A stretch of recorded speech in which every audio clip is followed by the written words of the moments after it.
Le but de la guerre est simple, gagner. Mais trouver un moyen de gagner a poussé de nombreux pays à développer des armes, des véhicules et des gadgets qui ont l'air plus que méchants.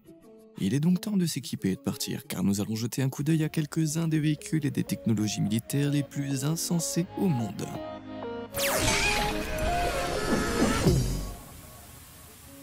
Tactical Tech. Avec ses 140 cm de long, 45 cm de haut et 20 cm de large, c'est un pistolet assez gros et assez intimidant. Bien qu'il ne pèse que 7 kg, il n'est pas chargé de balles, mais de piles. Des piles au lithium de 14,4 volts pour être précis.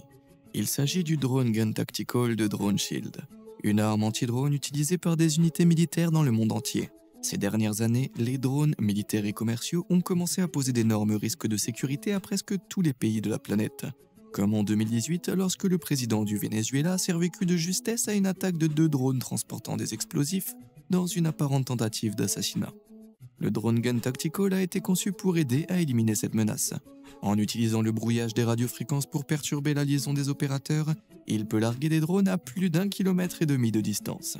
Tout ce qu'un opérateur doit faire, c'est maintenir une ligne de mire et appuyer sur la gâchette, les fréquences bloquant immédiatement le signal vidéo du drone et le forçant à atterrir, ou à revenir à son point de départ. Les canons ont été utilisés lors d'événements très médiatisés comme les Jeux d'Asie du Sud en 2019. Ici, ils ont abattu 7 drones commerciaux dont 4 se trouvaient de manière suspecte sur la trajectoire de vol de l'hélicoptère du président philippin, sans incident. Je dirais que ce plan s'est écrasé et a brûlé, mais grâce au drone gun, il vient d'atterrir en toute sécurité et a échoué. Bazooka brillant. Maintenant, toutes les armes anti-drones ne reposent pas sur des brouilleurs de fréquences. Le Skywall 100, conçu par la société britannique OpenWorks, est une autre solution de défense contre les drones. Cependant, cette solution devient plus physique avec des drones en question. Le pistolet à gaz comprimé monté sur l'épaule pèse environ 10 kg, mais ce bazooka ne contient pas de piles. Une fois que la lunette intelligente a verrouillé la portée de la cible et que la gâchette a été pressée, elle lance un projectile transportant un filet. Celui-ci s'enroule autour du drone et l'empêche de fonctionner. Lorsqu'il tombe du ciel, un minuscule parachute attaché au filet se déploie, garantissant que les drones ne tombent pas au sol, ce qui serait un gros problème dans les zones très fréquentées. Contrairement au drone gun, cela signifie que le drone n'a aucune chance de revenir à son point de départ et peut être emporté pour une enquête médico-légale. Le Skywall 100 peut être également rechargé rapidement, ce qui signifie qu'un seul opérateur peut abattre plusieurs cibles en quelques minutes. Pas étonnant qu'on l'appelle le Skywall. L'aimbot IRL. Sur le terrain, les tireurs d'élite militaires sont souvent confrontés à des conditions de travail parmi les plus difficiles. S'il y a du vent, de la poussière ou si leur cible ne veut tout simplement pas rester immobile, il peut être impossible d'obtenir le bon tir. Mais en 2014, l'Agence américaine des projets de recherche avancés pour la défense, ou DARPA en abrégé, a présenté aux tireurs d'élite un moyen de changer la donne. Des balles de sniper autoguidées. Le programme Extreme Accuracy Test Coordinates, ou EXACTO, utilise des munitions spécialement conçues avec un système de guidage optique en temps réel. Celui-ci dirige la balle vers la cible en compensant la plupart des éléments conditionnels, comme le vent ou la mauvaise visibilité. Cela fonctionne même si l'utilisateur n'a aucune expérience avec un fusil sniper. Tu peux même voir que si l'utilisateur du fusil n'est pas formé, la balle de calibre 50 atteint toujours sa cible, même si elle bouge. Fait intriguant, le programme de test s'est terminé en 2015 et tout développement ultérieur de la technologie a été gardé secret. Mais en 2016, la Russie a présenté sa propre version de la balle intelligente, affirmant qu'elle pouvait atteindre des cibles à plus de 9 km de distance. Et moi qui pensais que les aimbots n'existaient que dans les jeux vidéo. Bateau-citerne. Tu peux généralement regarder un véhicule et deviner assez précisément ce qu'il fait, mais cela risque d'être difficile pour cette chose. Est-ce que c'est un char d'assaut? Un bateau? Un destructeur de château de sable à propulsion nucléaire? Il s'agit en fait du connecteur amphibie à portance ultra lourde de l'US Marine Corp, un prototype de véhicule amphibie conçu pour s'amarrer presque n'importe où. Bien qu'il ne s'agisse que d'un prototype à demi-échelle, le véhicule final devrait mesurer 25 mètres de long et 10 mètres de haut et pourrait transporter jusqu'à 190 tonnes de marchandises, ou 3 chars de combat. Les chenilles sont constituées de blocs de mousse à air capté, qui s'étendent comme des nageoires pour propulser l'engin sur l'eau à une vitesse maximale de 20 nœuds, soit environ 37 km/h. Mais lorsque ce mastodonte touche la plage, la mousse s'aplatit et se transforme en des chenilles comme celles d'un char d'assaut ou d'un bulldozer, mais plus souples. Cela signifie qu'il ne sera pas seulement capable d'aller sur la plage, mais aussi de manœuvrer à l'intérieur des terres ou sur des terrains difficiles tels que des marais, à bout et pourra même franchir des obstacles de 3 mètres de haut. Alors que ce concept incroyable a été dévoilé en 2014, on n'a pas entendu parler de son développement depuis. Peut-être qu'ils sont en train de fabriquer une version furtive de cet engin. Bien que, vu son apparence bizarre, je ne pense pas qu'il soit possible que cette chose puisse conduire ou nager sous les radars. Le démineur. Les chars sont sans aucun doute les véhicules les plus essentiels au champ de bataille lorsqu'il s'agit de défoncer les lignes ennemies et de permettre à l'infanterie d'avancer. Mais l'un de leurs cousins peu connus, le M1150 Assault Breacher, est tout aussi important. Ce véhicule de combat lourdement blindé de 65 tonnes est basé sur le châssis du char M1 Abrams. Mais contrairement à un char ordinaire, il est équipé d'un chasse-mine et de charges de ligne. Il s'agit de caractéristiques spécialement conçues pour aider à débarrasser les chemins et les routes de bombes et de mines terrestres cachées, afin que les troupes et les véhicules puissent passer en toute sécurité. Pour ce faire, le M1150 utilise tout d'abord une charge de ligne. Il s'agit de fusées qui transportent une chaîne d'explosifs jusqu'à 150 mètres vers l'avant, qui sont ensuite détonnées, ce qui permet de décharger les mines cachées dans le sol. Le véhicule avance ensuite avec le chasseur de mines de 4,5 mètres de long. Celui-ci soulève et dégage tous les explosifs restants du sol, les poussant sur les côtés et loin des véhicules qui s'apprêtent à passer. Les bras de ski qui portent l'avant guident les différentes sections de la charrue, s'assurant qu'elle est à une profondeur constante de 35 cm afin de ne pas s'enfoncer trop profondément dans le terrain et de ne pas bloquer le véhicule. Avec autant d'équipements spécialisés, chacun de ces véhicules coûte la somme astronomique de 3,7 millions de dollars. Je suis sûr que l'armée préférait avoir un prix élevé plutôt qu'un bataillon élevé. Pneus infatigables. Il n'y a rien de pire que de crever un pneu, mais peux-tu imaginer une crevaison au milieu d'une zone de guerre active? Comme si changer un pneu n'était pas déjà assez difficile sans les balles et les éclats d'obus qui te passent au-dessus de la tête. Heureusement, de nombreux véhicules militaires dans le monde utilisent des pneus run flat. Ce sont des pneumatiques qui ont un insert solide, comme un beignet au milieu. Cela signifie que si la chambre à air est percée, le pneu ne sera pas à plat et ne devra pas être remplacé immédiatement. C'est assez ingénieux, mais le véhicule ne peut parcourir qu'une soixantaine de kilomètres à vitesse réduite avant que le run flat ne s'use. Donc, même si c'est bien, ce n'est pas parfait. Cependant, l'armée américaine a un projet qui permettra d'éliminer complètement la pression d'air des pneus. Dites bonjour aux pneus non pneumatiques, conçus par la bien nommée Resilient Technology. En utilisant une bande de polymère dans une structure en nid d'abeille entre la bande de roulement et la jante, la roue s'adapte aux objets, comme un pneu gonflé à l'air tout en étant complètement résistant aux perforations. Cela signifie que les véhicules qui en sont équipés peuvent affronter les éclats d'obus, les conditions difficiles et les terrains difficiles sans craindre de crever et d'être laissés en rade. Le Pentagone a réalisé le potentiel de cette technologie en 2008 et a accordé à Resilient un financement de 18 millions de dollars dans l'espoir de créer un pneu que l'armée américaine pourrait utiliser. Mais cela n'a pas été facile. Après plus de 12 ans d'essai, le pneu de Resilient en est encore à une phase de prototype. Mais ils avancent dans la bonne direction pour apporter ces roues à l'armée américaine en masse. Les futurs véhicules militaires auront l'air beaucoup plus cool. Coincopia. Dans les combats urbains, il n'y a rien de plus risqué que de sortir la tête de son abri, par-dessus un mur ou au coin d'une rue, pour essayer de voir où se trouvent les ennemis. Si seulement il y avait un moyen de tirer dans les coins comme ça. Eh bien, grâce à un lieutenant-colonel innovant des forces de défense israéliennes, c'est désormais possible. Il s'agit du corner shot. C'est un mécanisme qui monte un pistolet semi-automatique ou un lance-grenade à l'avant et qui est relié à distance à une gâchette à l'arrière. Cela permet à la partie avant de pivoter jusqu'à 60 degrés à gauche et à droite dans les virages, tandis qu'une caméra numérique donne à l'utilisateur une vue qui se trouve dans les virages. Cela signifie que les utilisateurs peuvent tirer avec l'arme et atteindre une cible à une distance de plus de 200 mètres tout en étant à l'abri. Mais ce n'est pas le seul appareil de ce type. En 2015, Zen Technology a dévoilé le Shoot Edge, qui a été financé par l'Organisation des recherches de développement de la défense de l'Inde. Il fonctionne sur le même principe que le corner shot, mais sa conception permet à l'avant de pivoter jusqu'à 65 degrés dans les deux sens. Ces deux modèles constituent un dispositif que les forces spéciales peuvent utiliser dans des environnements de combat urbain, comme des prises d'otages sans se mettre inutilement en danger. Je n'envie pas les méchants qui se retrouvent au coin de la rue avec des soldats brandissant cet engin. Le phasage. Aussi chaotique que puisse être la guerre, tu seras peut-être surpris d'apprendre qu'elle a en fait quelques règles. En 1995, les Nations Unies ont publié un protocole interdisant l'utilisation d'armes laser conçues pour rendre définitivement aveugle ou diminuer la vue d'une personne. Par la suite, la plupart des pays de l'ONU ont décidé d'abandonner la recherche sur la technologie des armes aveuglantes au laser, mais pas les États-Unis. En 2006, la base aérienne de Kirtland, le ministère américain de la Défense, a mis au point ce prototype d'arme, qui semble tout droit sorti de Star Trek. Et comme elle s'appelle le Personal Halting and Stimulation Response, ou PHASER en abrégé, on dirait bien que c'est le cas. Il s'agit d'un éblouisseur laser non létal qui utilise à la fois un laser de faible intensité et un laser à 2 longueurs d'onde pour désorienter et aveugler temporairement une cible. Il contourne à peu près les règlements de l'ONU sur les armes laser, bien que depuis sa mise au point en 2006, il ne soit pas devenu un équipement standard. Cependant, en 2021, la marine américaine a annoncé son intention de développer un système d'armes laser compact, transportable et à haute énergie. Il ne sera cependant pas utilisé sur les humains. Il sera conçu pour s'attaquer aux drones et aux véhicules aériens sans pilote. Étant donné qu'ils injectent 18,7 millions de dollars dans ce développement, je me demande à quoi ils vont ressembler. S'agira-t-il de phasers de la taille d'un fusil ou d'armes suffisamment petites pour tenir dans une poche? Qu'est-ce que t'en penses? Dis-le-moi dans les commentaires. L'éclaireur pompier.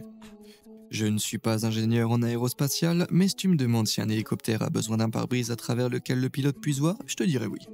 C'est pourquoi regarder cet engin décoller d'une plateforme en mouvement avec son pare-brise noirci me semble absolument insensé. Mais t'inquiète pas, le pilote peut très bien voir, car il n'est pas à l'intérieur de l'appareil. Il s'agit de la série Northrop Grumman MQ-8 Fire Scout, un hélicoptère entièrement sans pilote conçu pour assurer la reconnaissance, la connaissance de la situation, l'appui feu aérien et le ciblage de précision pour les forces terrestres, aériennes et navales. Capable de rester en l'air jusqu'à 12 heures avec une capacité de charge maximale de quelques 317 kg, c'est comme un drone plus grand et plus performant. En plus d'un système de contrôle de vol autonome, l'hélicoptère converti possède une série intégrée de capteurs avancés qui génèrent des vidéos en plein mouvement, de jour comme par faible luminosité. Non seulement cela, mais en 2021, ils ont été adaptés pour déployer des sonobuyos à ultrasons dans la mer. Ces petits appareils utilisent l'énergie sonore pour détecter les navires ennemis, les sous-marins et même les mines aquatiques, avant de renvoyer les données au Fire Scout, qui les relaie ensuite à une unité habitée. Cette méthode permet aux pilotes et à l'équipage des navires proches de rester hors de danger tout en fournissant des informations détaillées sur l'évolution de la situation dans des eaux situées jusqu'à 100 000 de distance. Y a-t-il quelque chose que cette machine ne puisse pas faire? Le Vision K9. Alors que les armées du monde entier s'appuient fortement sur une technologie intimidante pour prendre l'avantage sur l'ennemi, beaucoup utilisent aussi quelque chose de plus poilu. Les chiens d'assistance sont utilisés dans les opérations militaires du monde entier depuis la fin du 19e siècle, pour des tâches allant de messagers à la détection d'explosifs en passant par les forces d'attaque. Et comme la technologie militaire pour les humains a évolué, elle a également évolué pour les chiens. Grâce à l'innovation française du système de vision K9, également connu sous le nom de REXPEX, il s'agit de lunettes avec un collier attaché qui contiennent un système de caméra canine spécialement conçu. La caméra est située en haut des lunettes, ce qui permet de capturer tout ce que le chien voit avant de transmettre les images sans fil à un maître chien qui se trouve à proximité. Cela permet aux unités d'évaluer une situation avant d'envoyer leurs soldats, tout en étant en mesure de garder un œil sur leur fidèle chien. Le masque ne pesant que 140 grammes et le collier de 100 grammes, l'ensemble du dispositif est si léger qu'il ne nuit pas aux performances de l'animal. Le dispositif est généralement étanche. La caméra a des capacités infrarouges et des lunettes comprennent une torche montée. Et il est même équipé d'un système de haut-parleurs radio pour transmettre les ordres du chien et éventuellement aux cibles situées à proximité. Et si j'avais accès à l'un de ces trucs, je ferais comme si le chien pouvait parler. Mets-toi à terre, garde tes mains là où je peux les voir. Très bien, maintenant donne-moi une friandise, humain. Le char fantôme. Il y a quelque chose dans le fait d'ajouter fantôme à un nom qui rend les choses encore plus terrifiantes. Poivre fantôme, lumière fantôme, char fantôme... Attends, char fantôme? Ça peut pas être vrai, n'est-ce pas? Eh bien, dans l'armée suédoise, c'est tout à fait vrai. Le CV90-120 T-Ghost est un char de combat qui utilise une méthode de camouflage unique pour prendre le dessus sur ses adversaires. Le char de base CV90-120 qui a été dessiné dans les années 90 lorsque les ingénieurs ont tenté de créer un véhicule d'appui feu léger doté de la puissance de feu d'un char de combat principal. Le CV90-120 ne pesait donc que 21 tonnes avec un canon de 120 mm. À titre de comparaison, la plupart des chars modernes équipés de canons de cette taille pèsent entre 40 et 60 tonnes. On lui a tout enlevé, y compris son épais blindage. BAE Systems a donc imaginé un prototype de protection ingénieux pour assurer la sécurité du char sans l'alourdir. Adaptive, un système de camouflage thermique. Les flancs du char sont recouverts de modules individuels composés d'éléments qui peuvent être refroidis ou réchauffés très rapidement et qui peuvent être contrôlés individuellement grâce à une programmation électronique. Ça permet de créer différents motifs qui dissimulent à l'ennemi la signature thermique du char, comme ici où il semble avoir la forme d'une voiture ordinaire. Il peut également imiter d'autres formes, comme celle d'un camion ou même d'un élan. Si la Suède devient un jour un champ de bataille, les forces d'invasion vont penser que ce pays a beaucoup d'élans blindés. L'embarcation mer. Lorsqu'il s'agit de véhicules militaires de taille supérieure, la mer Russie plaisante pas, ce qui prouve l'existence de gigantesques aéroglisseurs de classe Zuber. Bien qu'ils aient été construits en Russie à la fin de la guerre froide, juste au moment où l'Union soviétique s'est effondrée en 1991, ces brillants mastodontes ont résisté à l'épreuve du temps et sont encore utilisés aujourd'hui par les forces navales russes, grecques et chinoises. Le véhicule amphibie utilise la technologie des coussins d'air alimentés par 5 moteurs à turbine à gaz qui génèrent chacun une puissance impressionnante de 12 100 chevaux. Ces moteurs lui permettent de longer plus de 300 000 de vagues à une vitesse maximale de 100 km/h. Le coussin d'air permet également aux Uber de glisser sur la terre ferme, de sorte qu'il puisse transporter sa charge utile jusqu'au rivage. Bien qu'avec une longueur de 57 mètres et une largeur de 25 mètres, cette bête n'atterrit pas sur le rivage, mais l'engloutit plutôt. Avec une charge normale, l'engin pèse 415 tonnes et peut transporter jusqu'à 10 véhicules blindés de transport de troupes, 3 chars de combat principaux, 360 marines ou une incroyable combinaison des trois. S'il s'agit d'une charge normale, imagine à quoi ressemble une charge lourde. Je pense que cet engin pourrait ramener Godzilla à la mer. Non seulement ça, mais la Russie possède 2 de ces incroyables engins, chacun équipé de 2 missiles de surface air, 2 mitrailleuses et de lance-roquettes. Si j'étais Godzilla, je resterais au fond de l'océan, toujours. Déploiement de la Mégamat. Aussi étonnant que soient les véhicules militaires terrestres, beaucoup d'entre eux ne serviraient pas à grand chose sans route. Et c'est là qu'intervient le Fallstrassengrad, FSG de l'armée allemande. Traduit littéralement, ça signifie dispositif routier pliable, ce qui décrit parfaitement son travail. Le véhicule 8x8 transporte un tapis composé de plaques d'alu tesselées, qui pèse plus de 9 tonnes au total. À l'aide d'une ligne de pliage et d'un système de poulies, le tapis est tendu sur un terrain difficile comme la boue ou la tourbière. Il faut environ 10 minutes au FSG pour poser près de 200 mètres de tapis qui, avec une largeur de près de 2,50 m, peut accueillir même les machines les plus larges. Fabriqué en alu, le tapis est suffisamment durable pour supporter des véhicules pesant jusqu'à 70 tonnes, tout en étant suffisamment léger pour pouvoir être remonté mécaniquement dans le camion en un rien de temps. Il est si polyvalent qu'il peut même être posé dans l'eau jusqu'à 1,2 m de profondeur, ce qui permet au bateau de décharger les véhicules sans craindre qu'ils ne s'enlisent dans la boue. C'est ainsi que tu peux dérouler le tapis de bienvenue. S'envoler vers le ciel. En 2020, l'armée de l'air américaine a fait une déclaration choquante. D'ici 2023, elle allait commencer à utiliser des voitures volantes sur le terrain. Eh bien, ils ne les ont pas appelées voitures volantes, ils les ont appelées ORB, Organic Resupply Buses, bus de réapprovisionnement organique. Il s'agissait plus précisément du S4 de Joby Aviation, un véhicule hybride combinant un châssis semblable à celui d'une voiture et 6 rotors qui peut transporter jusqu'à 5 personnes. Avec des capacités de décollage et d'atterrissage verticaux une fois en l'air, il peut se déplacer à une vitesse maximale de 320 km/h avec une autonomie de 240 km/h. Mais voici le meilleur, il est apparemment 100 fois plus silencieux qu'un hélicoptère. Les militaires sont impatients de mettre la main dessus car ils ont un potentiel énorme pour les missions d'évacuation médicale, de lutte contre les incendies, d'intervention en cas de catastrophe et d'opérations de secours humanitaire. Mais ce n'est pas la seule voiture volante dans le collimateur de l'armée américaine. En raison de leur incroyable potentiel militaire, les États-Unis ont financé des recherches sur une grande variété de modèles pour répondre à différentes missions. Il s'agit notamment de véhicules plus petits à un seul homme, comme l'appareil Lift Exa. Grâce aux 5 flotteurs à sa base et aux 18 moteurs électriques et hélices indépendants sur le dessus, cette nacelle volante peut décoller verticalement de l'eau comme de la terre, parfait pour les missions de recherche et de sauvetage.